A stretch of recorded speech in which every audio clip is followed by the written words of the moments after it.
We are back. Yo, Yeah. yo. What to do? I was trying to share a little something, but that intro went really quick. Yeah. But yeah, our Galaxy and Beyond with Anthony and Juju. I didn't name this series like Stellar Evolution because this was a little different. We actually just wanted to deal with some of the new information that's come out concerning some stellar objects in that case. So we just did a little different. This is like, I guess we want to call it like a little news clip. You feel me? What's hmm new in astrophysics type. I think that's what we're doing. But give me a moment. I want to share the show with a few people. I should have done it beforehand, but I didn't get to. But go ahead and talk to the people. Do Yo, yo. What's happening? like, What's happening, family? Peace to you. Uh, well, first of all, peace to you, my good sister, Miss Juju. Uh, thank you. Peace to you. appreciate y'all tuning in, Absolutely. joining us once again. We doing it again. Um, getting out into the cosmos, Come on again. and it's just, it's a lot going on out there. Our understanding is growing daily.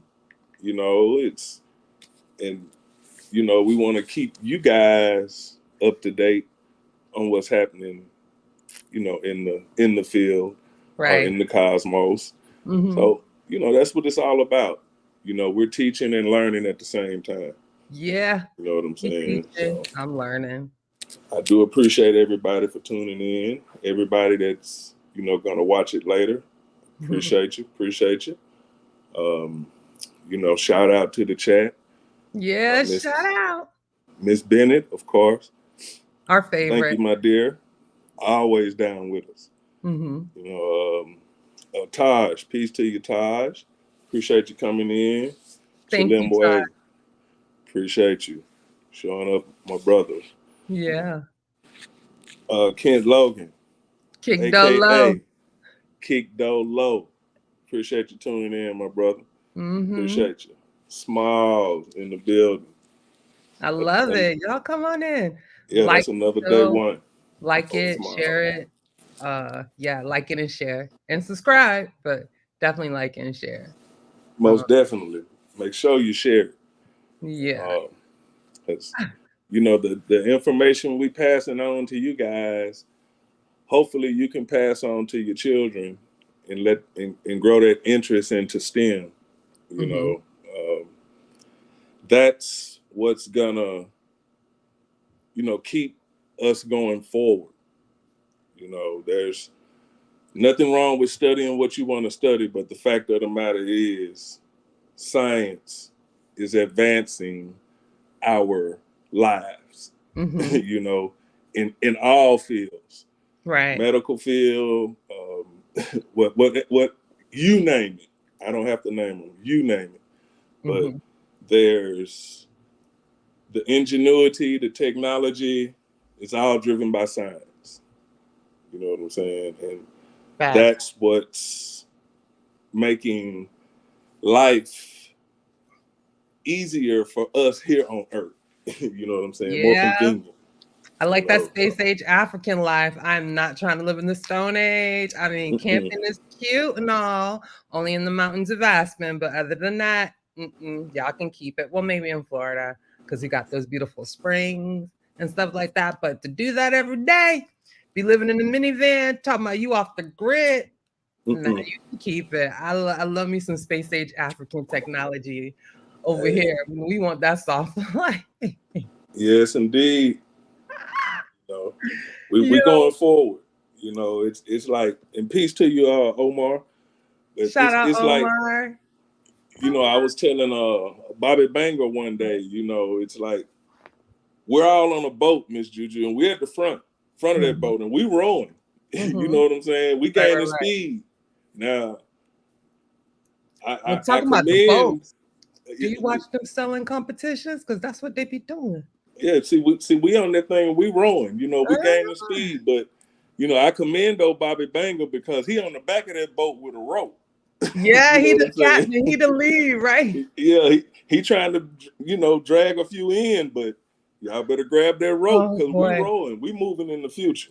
You know what I'm saying? We Right. heading into the space. Well, we already in the space age. We got to get caught up as a Yeah, community. You know what I'm definitely. saying? Definitely, because I mean, shoot, Africa about to surpass us, While y'all stuck on them drinking blood and, doing the babies in, Africa about to Foolishness. surpass us. Because while African Americans trying to,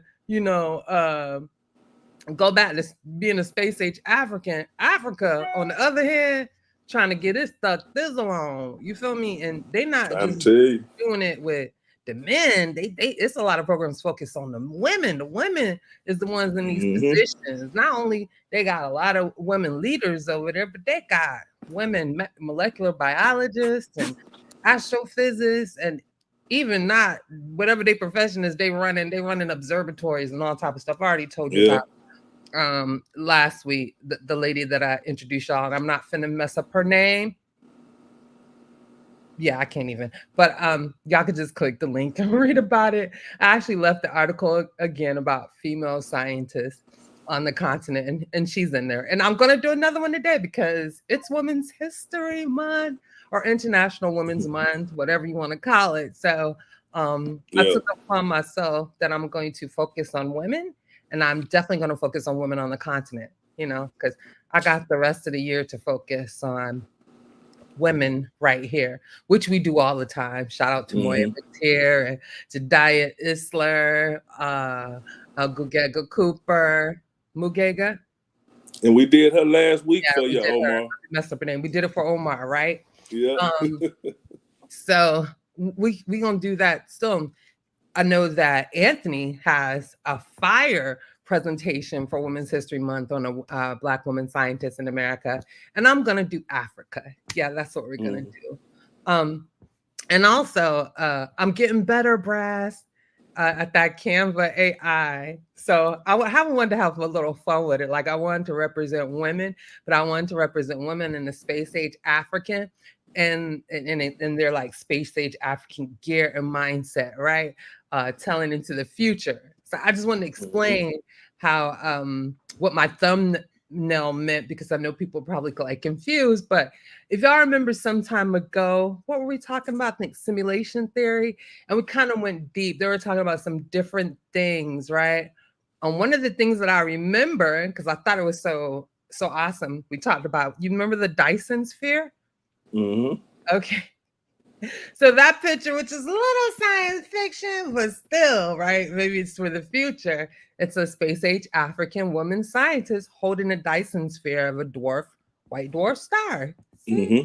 Yeah, so that I just wanted to explain it so people can understand the meaning. But even though the Dyson sphere is just theoretical, I mean, imagine us being able to harvest the power of the sun or any other star in the universe, for energy or for whatever. Like, yeah.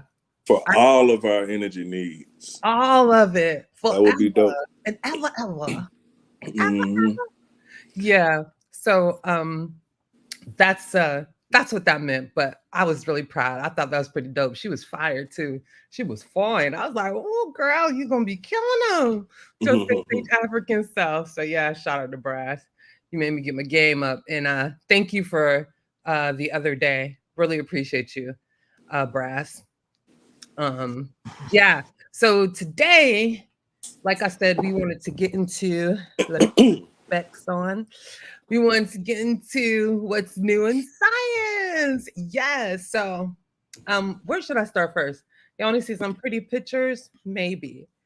So I will tell you that what we're going to be talking about right now came from this spacecraft here. And so we actually, I think we'd be working on color people time, no offense to anybody, but we actually be here like before 7, but we'll sit in the back with my finger on the button to press the live, but just kind of going through some stuff, right? Yeah. Yeah, I don't know why we do that, but it's fun. It's nice because we feel like we're gonna give y'all a little 15 minutes. Well, you got to get the juices flowing. To get the juices flowing. Right. Yeah. So this actually is a photo taken by Guy. I believe that the actual photo is the artist's rendition. Well, the satellite part, because the picture itself is actually a picture of what Gaia has taken. And let me get into it a little bit for you because I can't go back. Because Gaia, dang, I should have did it double time. Gaia is a beast. That's Gaia what it is is. a beast. Let me y'all give me a moment. I gotta do it one more time so I can keep the picture up for you. Oh, there it is. So yeah, that's all. So basically, Gaia, which is part of the European Space Agency, and so I say it like that because I want people to understand how science is an human endeavor, right? We want to kill that white man science, spookism, BS, okay? And every step of the way and every opportunity that we have to show you how much of a human endeavor it takes to even accomplish the greatest things about science, we will every step of the way. So Gaia by the European Space Agency was they call it a spacecraft, a space observatory, which is something that I learned early on when we started doing this show. They don't just call these things like satellites or whatever, right? They're all not satellites. That's the mystery. They're space observatories. And you know, you would think counterintuitive again, right? And that's another thing. This whole show, like I put a lot of sources in the description box because, and I read every last one of them, but there were so many things in there that was extremely counterintuitive. So it also brings to the point that that is so true, right? So a space observatory is actually the scientific tools that we use and we put out in space. That's what it is. But this is what me and Anthony was fighting for because I was like, I need to get what it means. So it's basically it's designed for astrometry. Excuse me. I always get those meter words messed up. So astrometry is basically measuring the positions, distances, and motions of stars, right? With unprecedented precision. And the luminosity. And it also measures positions of exoplanets. You know, I'm going to read this verbatim from the source. I ain't finna mess it up. By measuring attributes about the stars, they orbit such as their apparent magnitude and color. It measures luminosity. So it pretty much just measure all the characteristics of the stars that we've been teaching y'all for like the last 3 weeks, right, Anthony? Size and everything, luminosity, effective temperature, gravity, and elementals. So I think elemental has to do with the type of elements, elemental composition. That was the whole word, but the type of elements that are produced by that particular star, right? So that's what Gaia does, and that's called. I'm gonna mess up this word. The spectrophotometric measurements. I got it. Yay! And it also measures the movements of the stars as well. Right. Point. So Gaia, even though it's named after a Greek god, the acronym stands for Global Astrometric Interferometer for Astrophysics. That is Gaia for you, ladies and gentlemen. And Gaia is the reason for this new information in science, right? Because science is undefeated. And once we get new data, it's always updating itself. So, and it's funny excuse me, Miss Juju, but it's funny you say that because Gaia itself is an upgrade for a previous observatory called Hipparchus. Correct. Hipparchus. I was going to let you have that. But yes, sir. Yeah, so they took Hipparchus and, like you said, upgraded it and made Gaia. And Gaia's been out for a while. I think it's had like 3 data releases. So yeah, it's supposed to actually end or die. I don't know, because you know machines gonna do what they do, right? but they gave it until 2025, actually. It's been up there for a while. But I love the article. Y'all can read exactly Yeah. when, because I don't remember off the top of my head, but it's been there for a second. But that was the artist illustration. But I want to show you one of the more popular illustrations of Gaia. Is that it? It's going to be hard to see, but that's it. Now, this is not an artist rendition. Yeah. It's kind of hard to see, but you can check it out in Gaia. But so it's basically taking a picture of some 1 billion plus stars. This photo was described as being like, what was it saying? Like, they're all like white dwarfs. Most of them are. I mean, even in our galaxy, the Milky Way, 97% of the stars are probably gonna be white dwarfs or red dwarfs. Or red dwarfs. And we already have a lot of quote unquote white dwarfs, so to speak. But yeah, that's a beautiful picture. When you see it up close and personal, you can get a better idea of the magnitude. Like, you have some brighter points, those may be galaxies, but there's like these millions of little specks, and those are all stars. Like, yep. Amazing technology, and it's measuring all that. So So do you want to go ahead and start with the special announcement, or did you want to go into more characteristics about white dwarfs and how counterintuitive this is a lesson for me every time we do this. So yeah, I was talking to Andy, it's like everything in there was like backwards to me. Yeah. Maybe let's do both. Okay. So I'm gonna ask you the same questions like I asked before. Not comfortable. So one of the things we were talking about, let me see if I'm missing anything. Oh, here's another one. Let me put this up. Is the counterintuitiveness.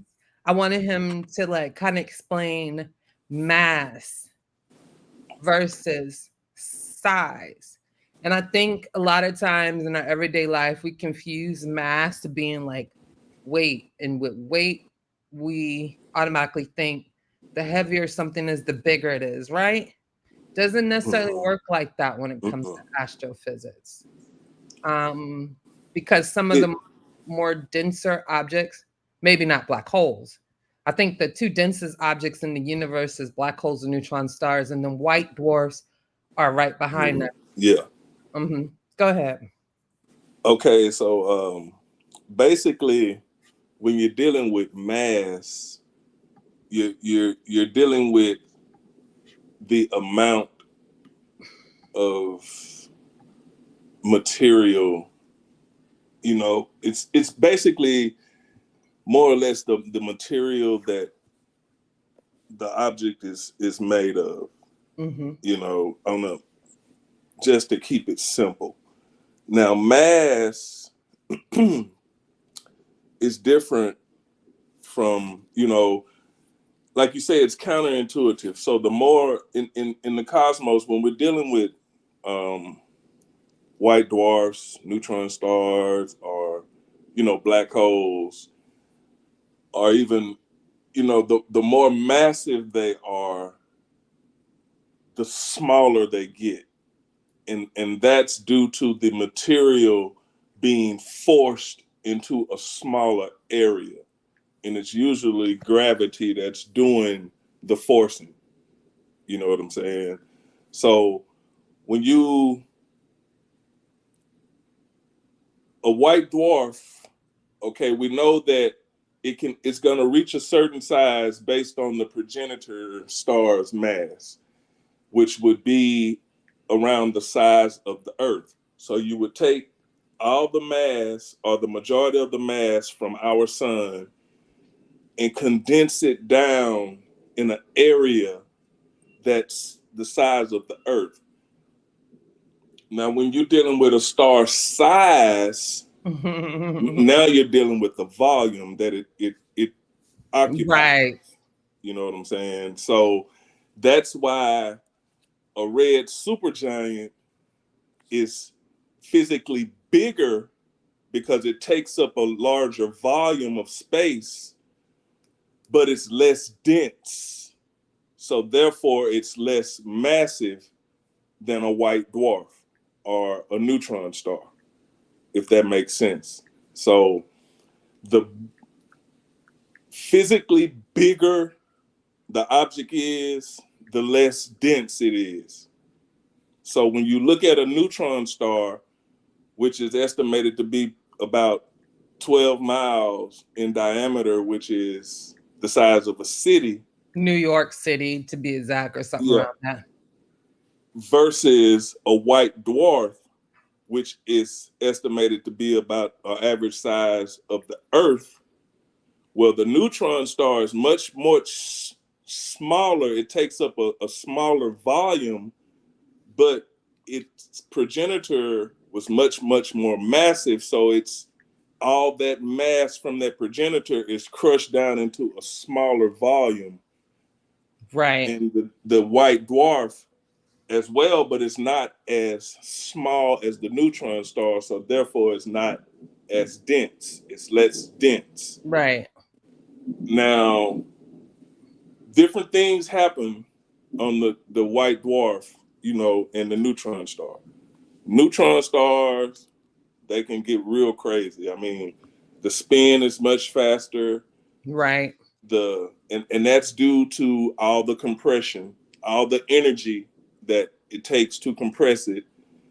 The magnetic field is way crazy stronger, because you got all that mass is forced down into a smaller volume. Right. Whereas the white dwarf, it has some of those same characteristics, but not as extreme, So Right. That's basically the difference in mass and size. Mass is how much of that material you can crush down into a smaller volume. And the size is going to be the amount or the volume that the object takes up. You know what I'm saying? So I hope that was pretty simple. That's fire. And so real quick, and I wanted you to get into degeneracy or degenerate, excuse me. I don't want to confuse things because we've actually heard that term. See, that's so funny, right? We've used degeneracy in a whole nother show, The Brain Show, which means something positive. It's not a negative terminology. And also you have degeneracy in astrophysics. Well, I wouldn't say degeneracy. Excuse me. Let me do it properly. Degenerate matter or degenerate gases. And that kind of leads to this density, so to speak, as far as like the the electrons trying to like pack itself into this space and different things like that. Did you, before you get into it, I want to do this real quick though. So this is Gaia again, because I forgot I had these links, but y'all got these links too in the description box. So whatever I missed, y'all can just hit it because everything is clearly labeled. So it launched December 19, 2013. It's been out there for a minute. And it orbits the L2 Lagrange point. Ain't that like where JWST is? Yep. And Hipparchus is out there too. Yeah. Okay. So, and it gives you date of data releases, 1, 2, early data releases, 3, data release 3, and things like that, all the way up until like October 10th of 2023. They say it doesn't have until about 2025, but so here's some more. It's a 1 billion pixel camera. Does that mean 10 meter sun shield and then 18 million objects? I don't know.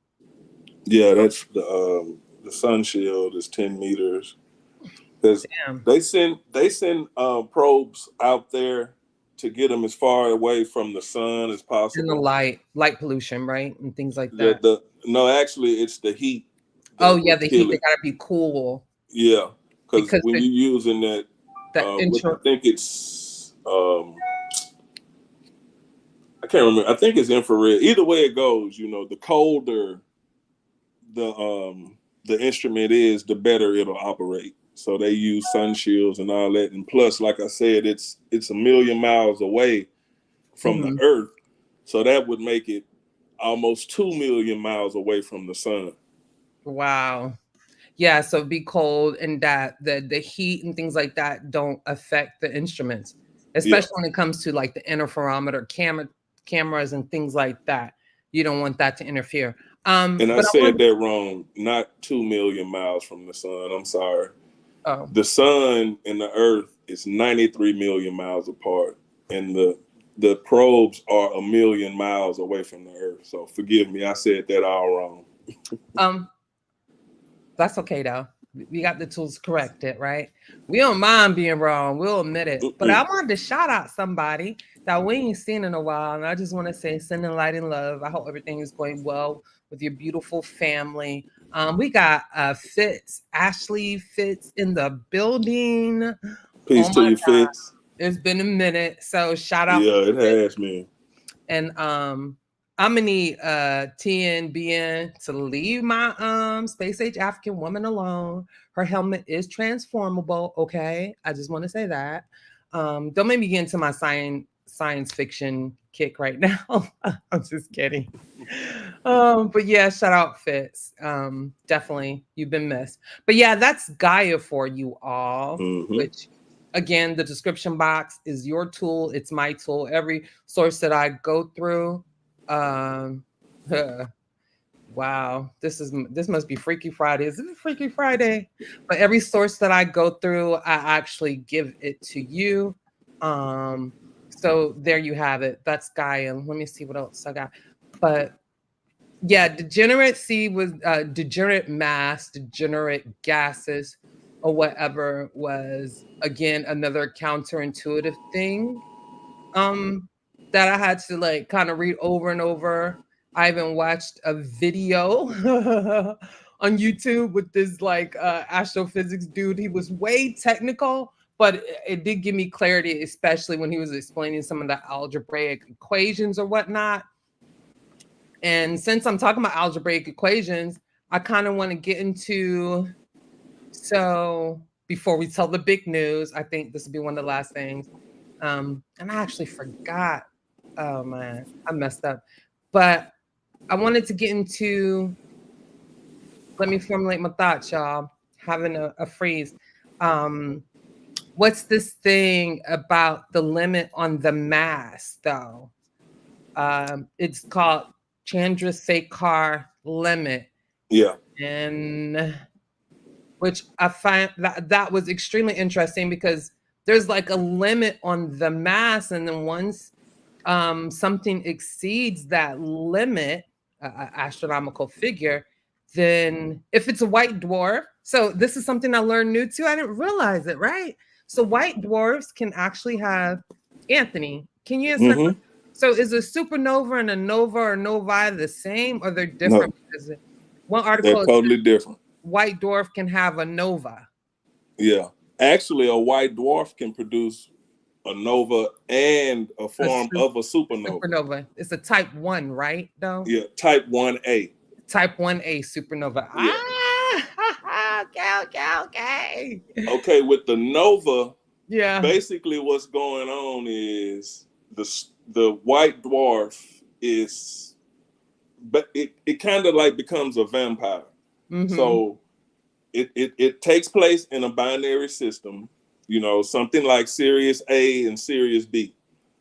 When Sirius A starts to go into its giant phase, it's gonna start puffing up, right? Yeah. So if the white dwarf, and remember, the white dwarf is extremely strong gravitationally. It's very small, but it has an extreme gravitational effect. So it's gonna start leaching or ciphering or whatever vampires do, the gas from Sirius A. And once that hydrogen starts hitting that surface of the white dwarf and it builds up so much, it's gonna reach a limit. Mm-hmm. and it's gonna blow off. It's not gonna blow up. It's gonna blow off. So that's what a Interesting. nova is.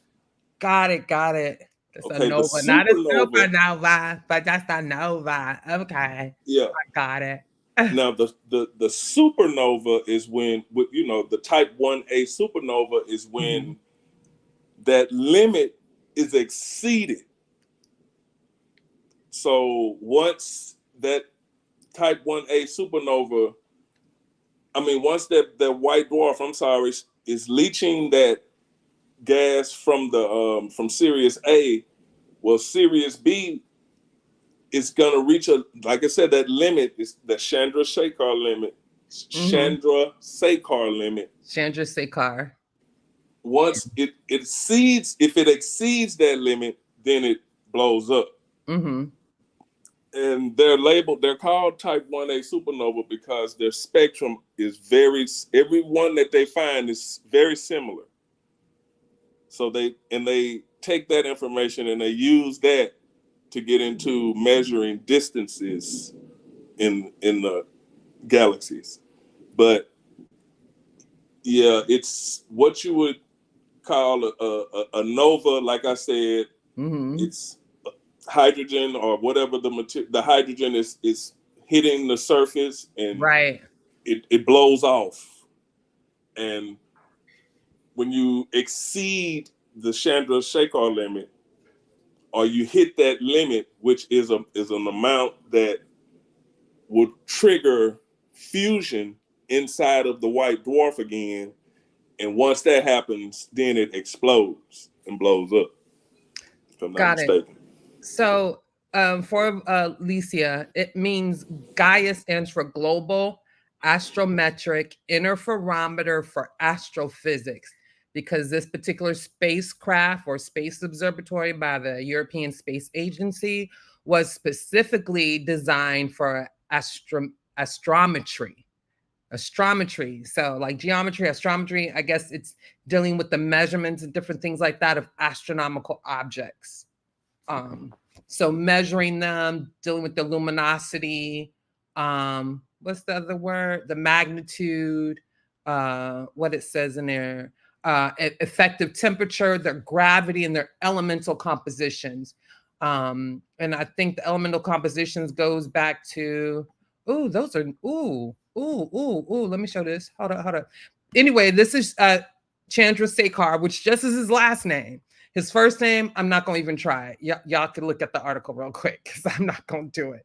But what I think is pretty awesome about him is that he came up with that limit, that the equation or whatnot, when he was actually on a boat from India. It's called British India, which is now Punjab, Pakistan, to Cambridge in England to do his doctoral studies or his graduate studies. Okay, so he was only like 24 or something like that, very young when he came up with the Chandra-Shekhar limit.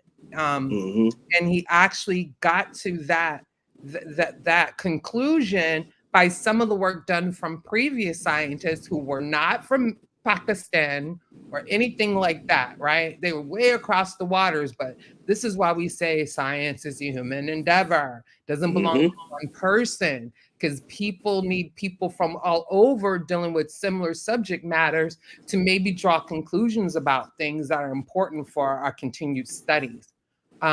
If I'm showing what's on the screen right now, this is the final phase of construction 2013 of Gaia. So this is Gaia right now, and that kind of goes in depth on its construction. Hey, now that's fire right there. I got that in my that slide right there. Yeah. Hey, the that's one fire before right there. this one right here. This one, or you talking about this one, right? No, that one there, the one with all the different because it looks like what this look like. That look like JWST a little bit. So, you know, it has similar technologies, but these things are studying different things because there's so much, right? Yeah, so I usually go through the photos because Wiki is where I get all my photos. And this is, again, a real picture of Gaia's, a map of of the sky by star density and things like that. That's what it says.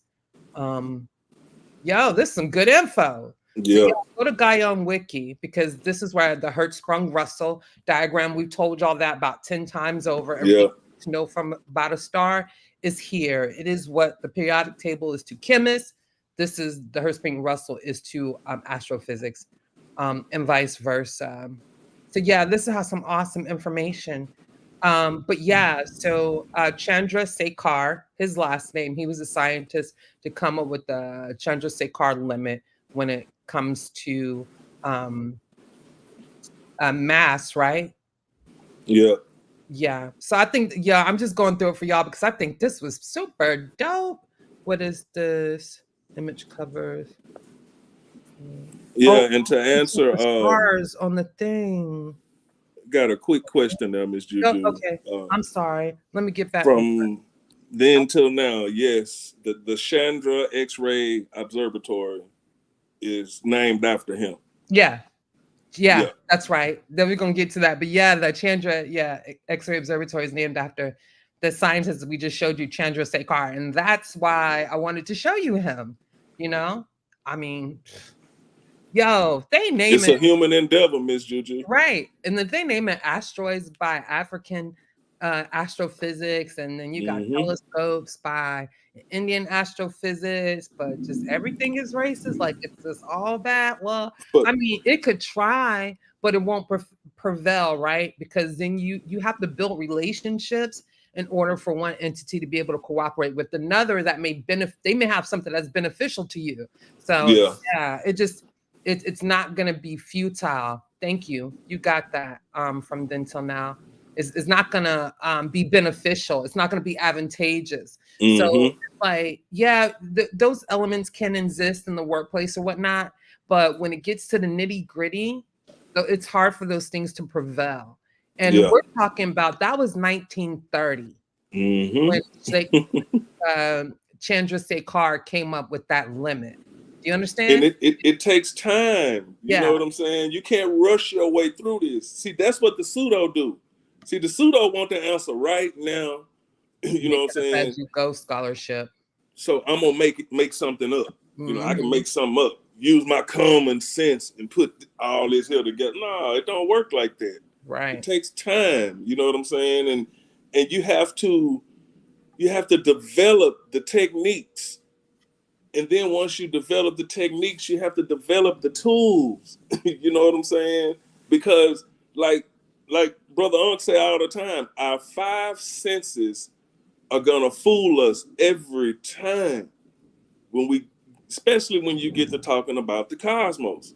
I mean, just in this show alone, how many things we talked about that have been counterintuitive, Ms. Juju? You know what I'm saying? Like everything. Just in this show alone, however long we've been on here. Right. You know what I'm saying? None of this stuff can be figured out with the 5 senses. Right. You know? So when I say, maybe I'm being a little harsh when I say as human beings to this universe, we're not special. Maybe we are a little special, but we're definitely not privileged. Yeah, that's for sure. No. You know what I'm saying? At the mercy of nature. Hey. It's pretty, but it's dangerous, right? Look, I don't have a problem with accepting the fact that I am a byproduct of what's going on in the universe. I'm just a byproduct. You know what I'm saying? I don't have a problem with accepting that. But, you know, it's counterintuitive, man. So we need those tools and those techniques to be able to really get an understanding, you know, of what's happening in the universe, you know. Right. And we've known for a long time, like, that white dwarfs, it takes a long time for them to cool off. Well, come to find out, they're not really cooling off. They're maintaining the temperature, you know, and the process is, you know, you have a form of convection going on. You ain't do that right. You ain't do that right. No. I'm sorry. Straighten me out. Okay. So we gave you all that to get to the meat of the discussion. So the breaking news right now, astrophysics, thanks to Gaia, which we just showed you, and from some of the work that Chandrasekhar did, what we also showed you is now, go Anthony. We're figuring out more about white dwarfs. So things are changing a little bit, and this is where science is remarkable, because the only thing that's going to defeat science is better science, right, or more advanced science. You know what I'm saying? So it's been understood that white dwarfs, they eventually will cool off, and been theoretical that once it cools off, it will become what a black dwarf. Which we ain't got none yet, y'all. Ain't found. Hadn't had a white dwarf to cool off. The universe is not old enough. Right.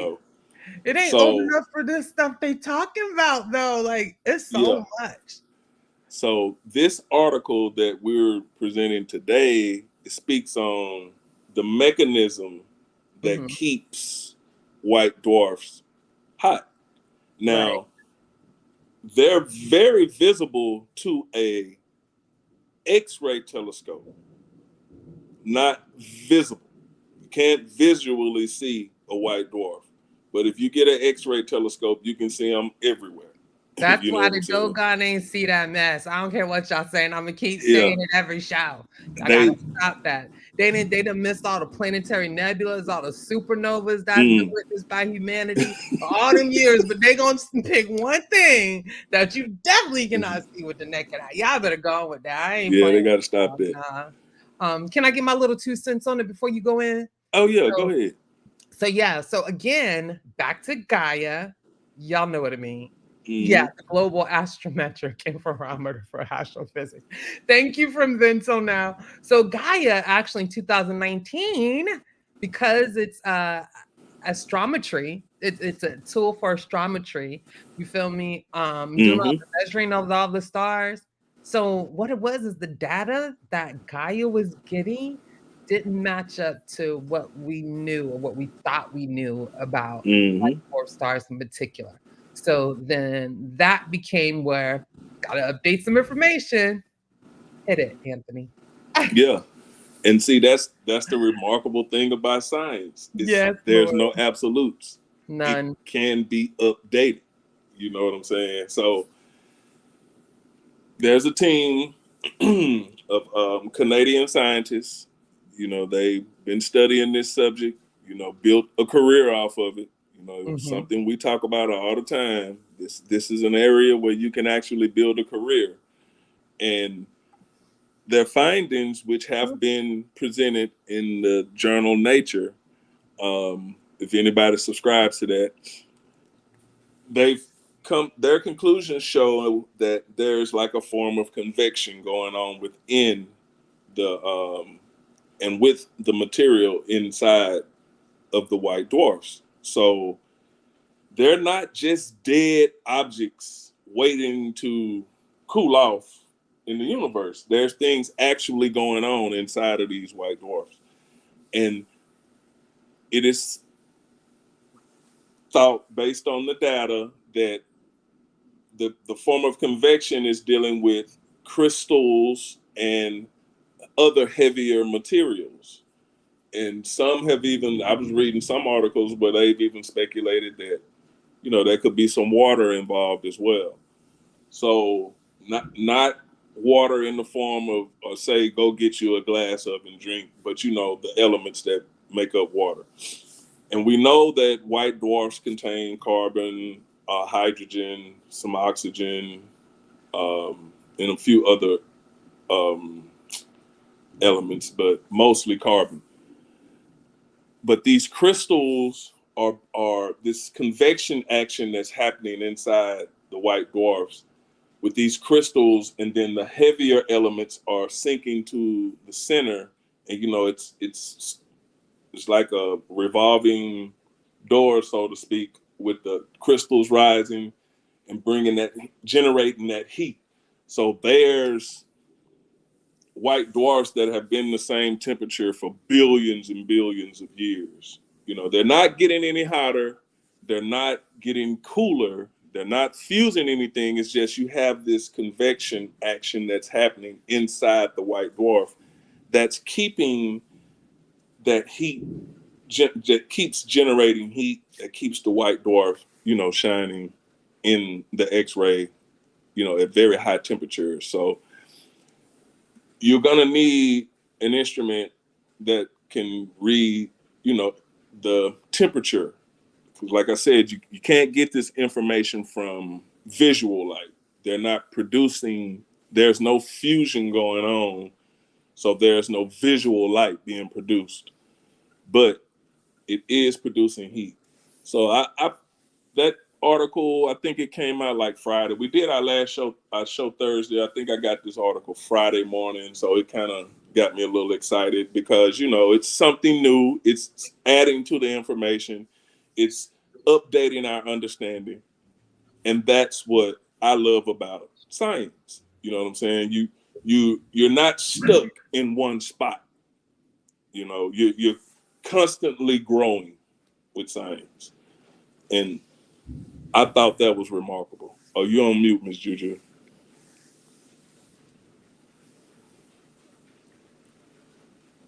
I had the camera on.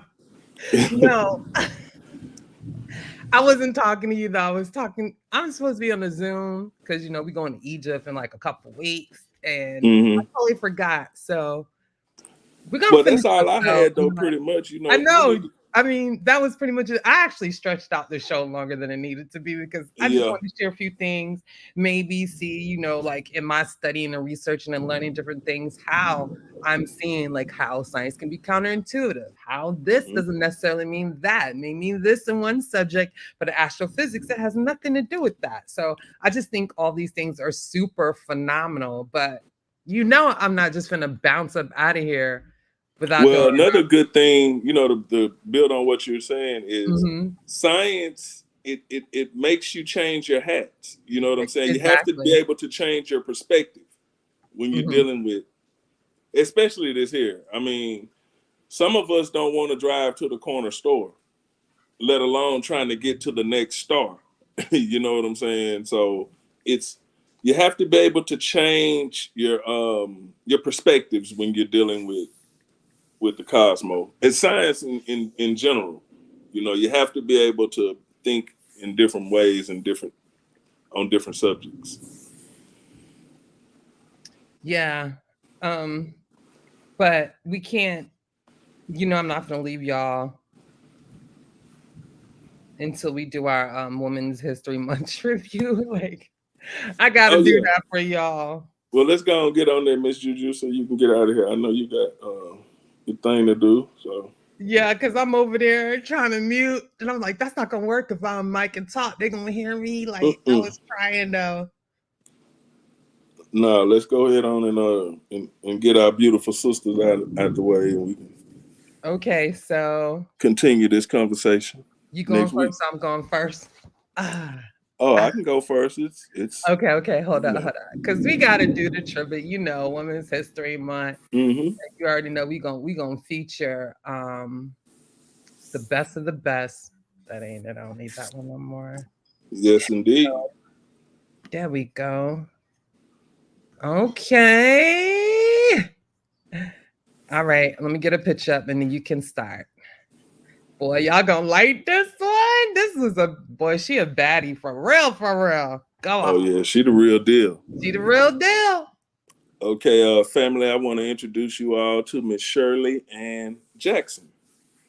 Now, Miss Shirley Ann Jackson is a noted physicist and former head of the United States Nuclear Regulatory Commission. Was one of the first 2 Black American women to receive a doctorate in physics in the U.S. and the first to receive a doctorate from the Massachusetts Institute of Technology, that's MIT. Now, she was elected a fellow of the American Physical Society for her work in the interaction of electrons on liquid helium films with surface excitations as a Polaron problem. As the first Black American woman to serve on the NRC and the first woman and Black American to head the NRC, Jackson reaffirmed the agency's commitment to the public health and safety. She enhanced its regulatory effectiveness and initiated a bottom-up strategic assessment of all NRC activities. Committed to promoting social justice, she organized MIT's Black Student Union and worked to increase the number of Black students entering MIT. After only 1 year, the number entering rose from 2 to 57. On numerous educational and corporate boards, she works to advance science and the role of women in science. She has led a transformation of Rensselaer Polytechnic Institute in her role as president. So, I don't want to read y'all to death, but she's a pretty powerful woman, and she's doing the work, has been doing the work. You know what I'm saying? She, like I said, in 1 year, she got, the attendance of African Americans into MIT to rise significantly. So, just another one of our jewels, that we can be proud of and thank for the work that she's done in raising the awareness of science in the African American community, and can be a great role model for a lot, so shout out to Miss Shirley Ann Jackson. I hope y'all can look into her and, get into a little bit more of her work, but she's a very powerful woman, that's for sure. Facts. Before I get into mine, I want you to help Ronald understand why white dwarfs don't morph into black holes. Okay. The reason why I run is because the progenitor star's mass. So stars that are less massive or around the sun's mass, or one solar mass, or a little bit more, a little bit less, they don't have enough mass to generate enough gravity and pressure to crush it any farther than electron degeneracy. Right. So what that is electrons don't want to come together. So that pressure of the electrons repelling each other keeps a white dwarf from collapsing any further. Now, when you have a much more massive star, maybe 1.5 solar masses or more, you can generate enough gravity in that progenitor star when it blows, when it goes supernova or whatever, that gravitational energy is strong enough to overcome that electron degeneracy. Then it pushes all the electrons and protons and everything together. Mm-hmm. And now you have a neutron star, which is much more massive than a white dwarf, but way, way smaller. So the gravitational effects of the progenitor star was greater due to its mass to overcome the electron degeneracy, which keeps those electrons from crashing into the nucleus of the star. And you know what I'm saying? So it's the initial mass of the star that's going to determine whether you have that white dwarf or not. Damn. You mean black hole?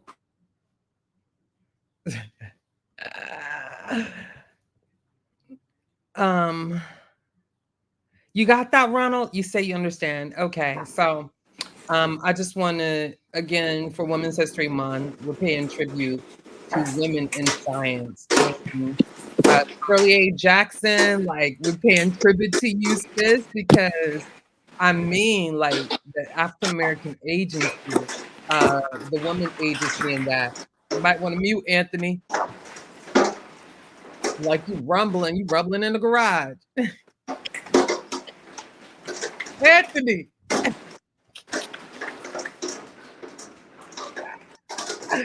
Yo, I'm gonna give a class on like when we go live YouTube etiquette. All the pseudo killers need it. I'm just putting that out there now. I'm clowning. Boy, it's like he fighting robots.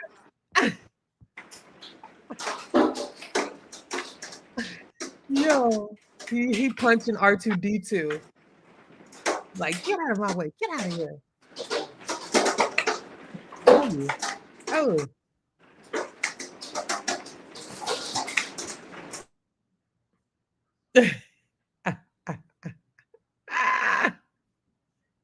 Oh, okay. I'm sorry, Anthony. I was clowning. So, shout out to Shirley Jackson and My bad. I had to. yo, it sounded like you was fighting ET in the garage or something. I didn't know what was going on. I was like, get him, ET, get him. Man, it done start. It's storming out here. I'm talking about hell. That's hell hitting the window. Oh, you know what I was gonna say? That sounds like hell. You better go get your telescope. Yeah, it's cutting up. That's. I'm sorry about that, y'all. Oh no, you better wheel that baby on in. Shoot. Oh, it's in the garage. I got it. Oh, okay. I'm sorry. But I was trying to close you. the window. Talking about you was having a fight with R2D2. I mean, it's coming down pretty in good. The garage. I'm sorry. I'm playing. But no, you good. You good. I got to get out of here. So real quick, Katie Sal, y'all. And I had to make an account on LinkedIn and everything to get her bio. Again, I had actually shared an article. It's called Female Scientists in Africa Are Changing the Face of the Continent. And it listed quite a few different scientists. And I started with one I did last week. So I'm just going through the article and I'm just going to do all of them because they're in different parts of Africa doing phenomenal work. But yeah, I made a LinkedIn link. I also just started following her on Instagram, and this is Katie Sal, who's a PhD, and she's also the executive director of CSD. I believe she's from Senegal. I know she's French speaking because I know on the CSD, which is a nonprofit community STEM program, it was like all in French. But I'm gonna figure it out. I gotta learn some French, or I'm finna do something. But so basically, and this is her speaking for herself, but I know she's a PhD. I was reading some other stuff from her, and she was actually doing work. I think she actually did her like doctoral studies in Oregon, University of Oregon, actually. And I was reading some of her work as a doctoral student that she's been doing. But she's a molecular biologist and entrepreneur with a cross-disciplinary background. Her research focuses on the analysis of genomics, transcriptomics, and proteomics data to predict genetic variations and engineer new organisms through genetic modifications. Currently, she's piloting at the University of Vertellé de Senegal, which is a bachelor's degree program in molecular genetics and bioinformatics. And she's setting the groundwork for a master's program in that same field. So this is an African woman who has her PhD in molecular biology, who's at a university in Senegal creating bachelor and higher level master's programs in these particular fields of research. Yeah, that's a lot. I mean, she's dealing with genetic modifications and the best way that they can fit us as far as, scientific technology. That can mean a lot of things, especially for medicines or dealing with viruses and whatnot. Like, I have to do more. But her research and her academic work, she's the founder of CSD, which is a nonprofit organization that is committed to fostering science, technology, engineering, art, and mathematics, STEAM, y'all. Education, encouraging critical thinking and scientific literacy from K through 12 and beyond. She also founded Oobly, which is a community incubator focused on working with businesses and organizations to advance sustainable development goals, including an equitable digital economy.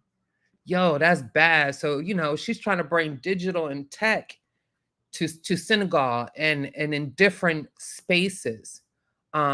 With the different organizations I found, I do a lot of research and development. However, in this case, the focus is more on the use of software and hardware tools mixed with local knowledge, context to address social problems related, to climate change, lack of access to education and healthcare in Africa.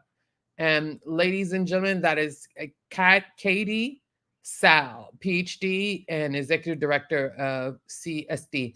And she is in Senegal. The last scientist I did last week, she was in South Africa. So there you go. These are the faces of South Africa that we need to be focused on, not the faces that are eating baby hearts or drinking cow's blood. Like, it is what it is. And people in Africa, which is one of the hugest continents on earth with the greatest genetic diversity. I mean, about as big as Asia. So what they do over here on the West ain't what they do over there. Like, you know, everybody don't do that. But instead of focusing on those negatives, let's focus on the positive and the work that they are doing, because shoot, in a minute, they're going to be surpassing African Americans while we talking, being funny, throwing shots in a glass house. But, you know, that's for another day. But shout out to Katie Sal. Shout out to Shirley A. Jackson. We do this tribute for you for Women's History Month, and we appreciate your work. Yeah, I don't know. I can't say anything else, but I wish we could stay longer, but I got to go. Sorry, I didn't plan it right. Maybe we'll get back tomorrow, do maybe some Space Age African stuff, and we can finish up with some of the questions. But in the meantime, I'm sorry, y'all, but I got to go. Hey, Sid, thank you for coming. Love you. You got any final words? Because I'm finna like push that button. Hey, when you're scientifically literate, they can't drag you down to their level and beat you up with experience. Yeah, that part. Bye, y'all.